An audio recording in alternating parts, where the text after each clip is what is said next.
Assalamualaikum, bertemu lagi kita. Hari ini saya nak bawa anda semua ke satu lagi tempat dalam kawasan Sulaimaniyah yang sangat istimewa untuk pengunjung-pengunjung haji dan umrah serta sangat istimewa dalam sejarah syiar Islam.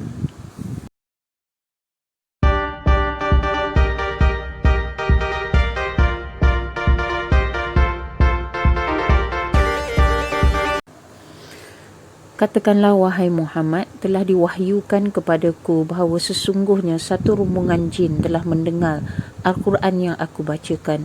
Lalu mereka menyampaikan hal itu kepada kaumnya dengan berkata, sesungguhnya kami telah mendengar Al-Quran, sebuah kitab suci yang susunannya dan kandungannya sungguh menakjubkan.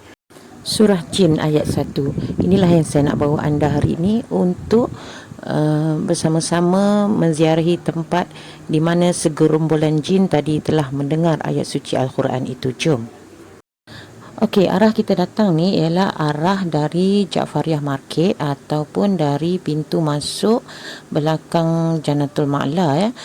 Jika dari arah sini Masjid Jin ni, jalan ke Masjid Jin ni, kita akan melalui beberapa buah hotel dan kedai-kedai di sini terletak hanyalah di bawah hotel. Okey, berbanding dengan jalan dari sebelah sana yang saya akan tunjukkan anda. Sebenarnya ini adalah jalan kami dari Ja'fariyah Market menuju pulang ke hotel kami. Kan hotel kami terletak benar-benar bersebelahan dengan Masjid Jin ya. Jadi kisah tentang segerombolan jin yang mendengar lantunan ayat suci Al-Quran daripada Rasulullah itu juga selain dari dalam surah Jin ada juga diceritakan di dalam surah Al-Aqaf ayat 30 dan 31. Jadi anda boleh rujuk ya. Iaitu tentang segerombolan jin yang mendengar Rasulullah SAW membacakan, ada yang mengatakan bahawa pada ketika itu iaitu surah Ar-Rahman. Kerana itu jugalah Masjid Jin ini disebut sebagai Masjid Bai'ah, kerana di sinilah segerombolan jin tadi telah berbai'ah kepada Rasulullah memeluk agama Islam dan membawa kabaran ini kepada jin-jin yang lain. Jadi Masjid Jin ni memang kalau waktu tertentu bukan waktu solat akan dikunci. Jadi wallahu alam lah kenapa ya. Okey, kepada yang belum pernah subscribe, mohon subscribe dan tekan butang loceng ya. Terima kasih ya.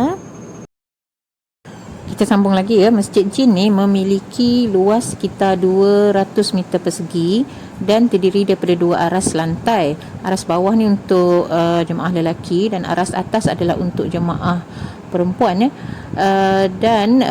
Dalam riwayat Imam Bukhari dan Imam Tirmizi yang berasal dari Ibnu Abbas, sejarah Masjid Jin ni bermula dari pertemuan itulah.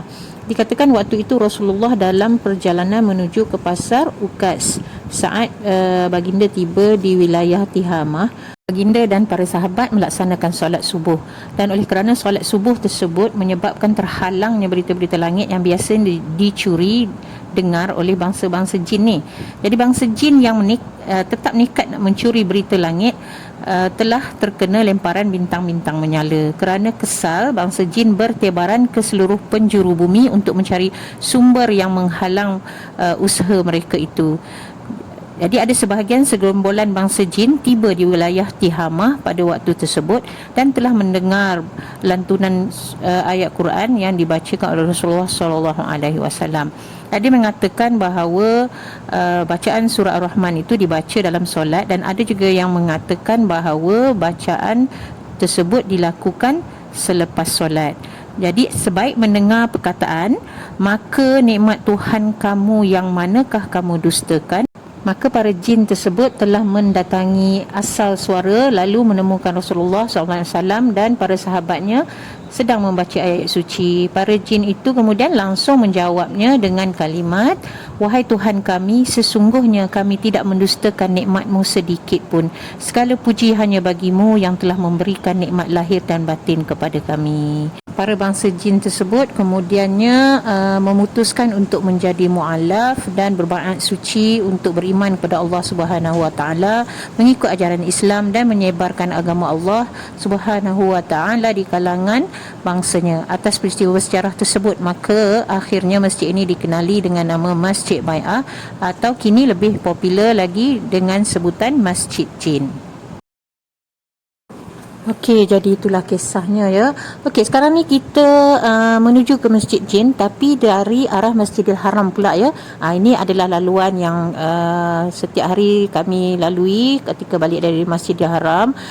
Sepanjang jalan ni kita ada pasar-pasar yang gerai-gerai yang hanya di tepi jalan je. Yang ni bukan di bawah hotel dan bersentangan dengan stesen bas. Di sebelah sana stesen bas untuk ke Tanaim.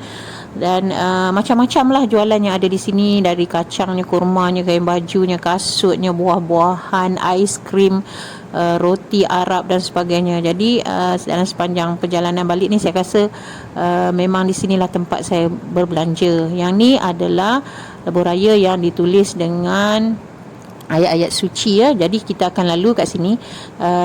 Di sini tempat namanya Masjid Syajarah, terletak di antara Masjidil Haram dan Masjid Jin. Kecil je masjid ni, dia melekat dengan bangunan kedai. Dan kita pun dah sampai ke Masjid Jin dari arah Masjidil Haram. Ini menara Masjid Jin, dan ini adalah suasana malam di Masjid Jin. Lantai bawah ni untuk jemaah lelaki tadi seperti yang saya katakan. Dan yang biru besar ni, inilah dia Durat Sulaiman As-Sulaiman, hotel tempat kami menginap. Okey, ini tu tangga tempat jemaah wanita turun. Dan di belakang Masjid Jin ni, antara masjid dan juga hotel ni, pada waktu lepas asar dan lepas subuh adalah waktu mereka berniaga. Jadi kami boleh dapatkan makanan pagi, sarapan pagi di sini, dan juga jualan seperti kuih-kuih dan buah-buahan pada sebelah petang di kawasan di antara Masjid Jin dan hotel ni. Jadi di sini ada sepanduk waktu kami sampai, selamat datang kepada jemaah Haji Malaysia Maktab 80. Jadi inilah kenangan berada di Tanah Suci Mekah semasa mengerjakan haji 1440 Hijrah yang lalu. Jadi dekat je, betul-betul boleh dikatakan bertemu. Pada waktu solat, kawasan ini pun dijadikan tempat solat juga oleh orang-orang yang tak sempat sampai ke Masjidil Haram maupun orang yang berniaga berdekatan. Di sinilah mereka bersolat. Memang di Mekah ni kalau kita lambat je ke masjid, alamatnya kita akan semayang di luar masjid lah, sebab semua masjid adalah penuh. Alhamdulillah, saya rasa itulah saja perkongsian saya untuk kali ini. Terima kasih kerana sudi menonton dan mendengar. Sehingga itu, Assalamualaikum.